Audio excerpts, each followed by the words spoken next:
राधे राधे मेरे प्यारे भाइयों बहनों माताओं व बंधुओं, संस्कार की बातें चैनल में आपका स्वागत है।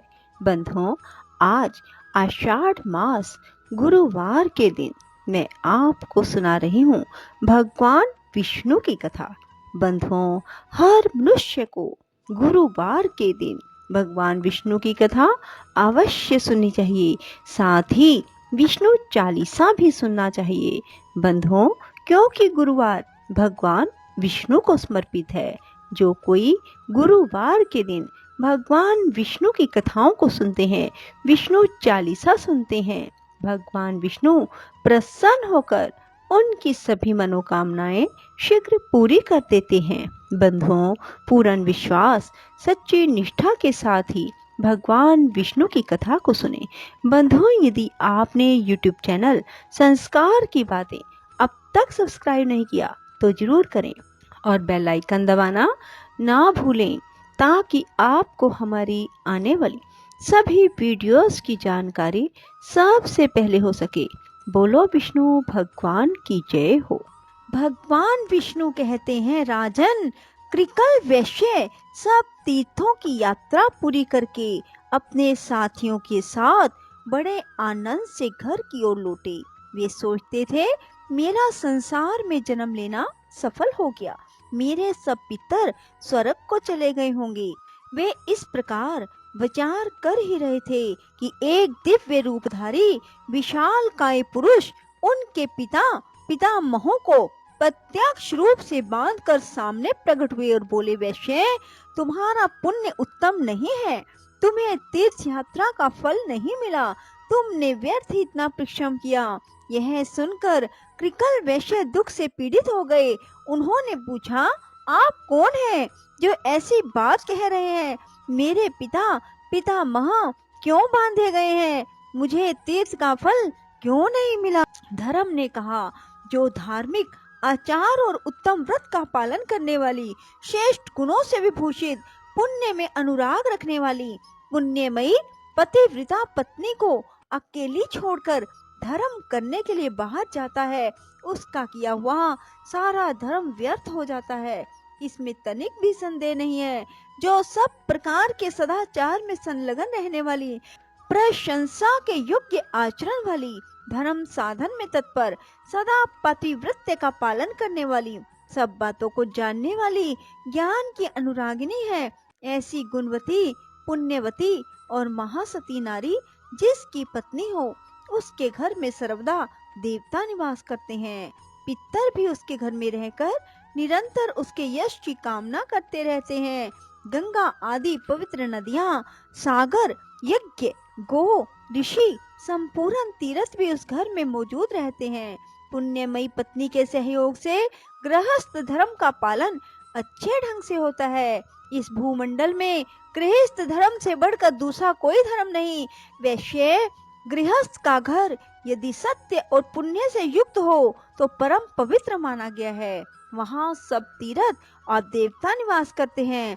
गृहस्थ का सहारा लेकर सब प्राणी जीवन धारण करते हैं। गृहस्थ आश्रम के समान दूसरा कोई उत्तम आश्रम मुझे दिखाई नहीं देता। जिसके घर में साध्वी स्त्री होती है, उसके यहाँ मंत्र, अग्निहोत्र, संपूर्ण देवता, सनातन धर्म, दान, आचार सब मौजूद रहते हैं। इसी प्रकार जो पत्नी से रहित है, उसका घर जंगल के समान है। वहाँ किए हुए यज्ञ तथा भांति भांति के दान सिद्धिदायक नहीं होते। साध्वी पत्नी के समान कोई तीर्थ नहीं, पत्नी के समान कोई सुख नहीं। संसार से तारने के लिए, कल्याण साधन के लिए पत्नी के समान कोई पुण्य नहीं। जो अपनी धर्म परायणा सती नारी को छोड़कर चला जाता है, वह मनुष्यों में अधम है। गृह धर्म का परित्याग करके तुम्हें धर्म का फल कहाँ मिलेगा? अपनी पत्नी को साथ लिए बिना जो तुमने तीर्थ में स्नान और दान किया, उसी दोष से तुम्हारे पूर्वज बांधे गए हैं। तुम चोर हो और तुम्हारे ये पितर भी चोर हैं, क्योंकि इन्होंने लोलुपतावश तुम्हारा दिया हुआ श्राद्ध का अन्न खाया है।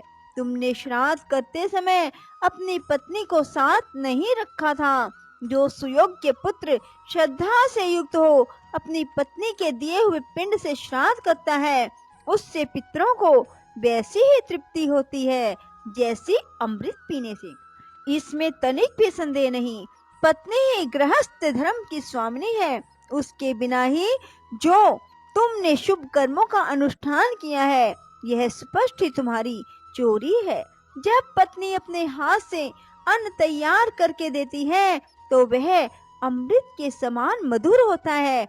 उसी अन्न को पितर प्रसन्न होकर भोजन करते हैं और उसी से उन्हें विशेष संतोष और तृप्ति होती है। पत्नी के बिना जो धर्म किया जाता है वह निष्फल होता है। कृकल ने पूछा, धर्म अब कैसे मुझे सिद्धि प्राप्त होगी और किस प्रकार मेरे पितरों को बंधन से छुटकारा मिलेगा? धर्म ने कहा, महाभाग अपने घर जाओ। तुम्हारी धर्म परायण पुण्यवती पत्नी शुक्ला तुम्हारे बिना बहुत दुखी हो गई थी।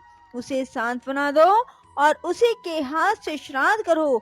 अपने घर पर ही पुण्य तीर्थों का स्मरण करते हुए तुम श्रेष्ठ देवताओं का पूजन करो। इससे तुम्हारी की हुई तीर्थ यात्रा सफल हो जाएगी।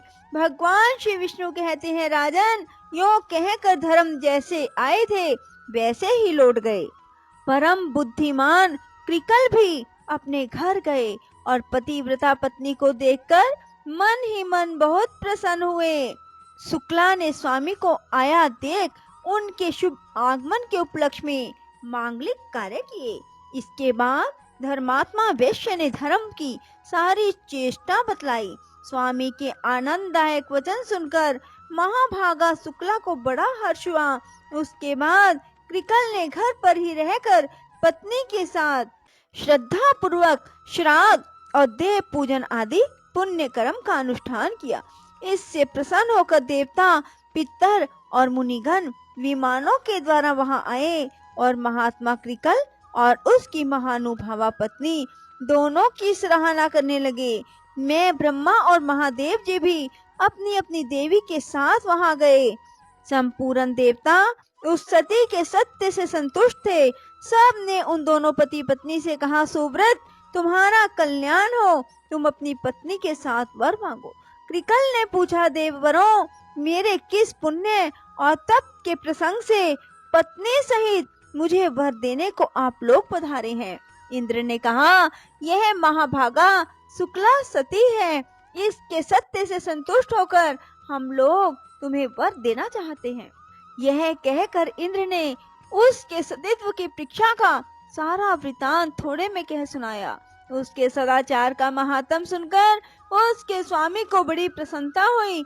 हर्ष उल्लास से कृकल के नेत्र डबडबा आए। धर्मात्मा वैश्य ने पत्नी के साथ समस्त देवताओं को बारंबार साष्टांग प्रणाम किया और कहा, महाभाग देवगण, आप सब लोग प्रसन्न हो। तीनों सनातन देवता ब्रह्मा, विष्णु, शिव हम पर संतुष्ट हो। अन्य जो पुण्य आत्मा ऋषि मुझ पर कृपा करके यहाँ पधारे हैं, वे भी प्रसन्नता प्राप्त करें। मैं सदा भगवान की भक्ति करता रहूं। आप लोगों की कृपा से धर्म तथा सत्य में मेरा निरंतर अनुराग बना रहे। इसके बाद अंत में पत्नी और पितर के साथ मैं भगवान श्री विष्णु के धाम में जाना चाहता हूँ। देवता बोले, महाभाग एवं अस्तु, यह सब कुछ तुम्हें प्राप्त होगा। भगवान श्री विष्णु ने कहा, राजन, यह कहकर देवताओं ने उन दोनों पति पत्नी के ऊपर फूलों की वर्षा की, ललित, मधुर और पवित्र संगीत सुनाया। वर देकर वे उस पतिव्रता की स्तुति करते हुए अपने अपने लोक को चले गए। इस परम उत्तम और पवित्र उपाख्यान मैंने पूर्ण रूप से तुम्हें सुनाया। राजन, जो मनुष्य इसे सुनता है वह सब पापों से मुक्त हो जाता है। स्त्री मात्र को शुक्ला का उपाख्यान श्रद्धा पूर्वक सुनना चाहिए। इसके श्रवण से वह सौभाग्य, स्थित्व, पुत्र पौत्रों से युक्त होती है। इतना ही नहीं, पति के साथ सुखी रहकर वह निरंतर आनंद का अनुभव करती है। बोलो विष्णु भगवान की जय हो। राधे राधे। जय श्री कृष्णा। बंधुओं, यदि आपको हमारी वीडियो पसंद आए तो इसे लाइक करें और शेयर भी जरूर करें। धन्यवाद।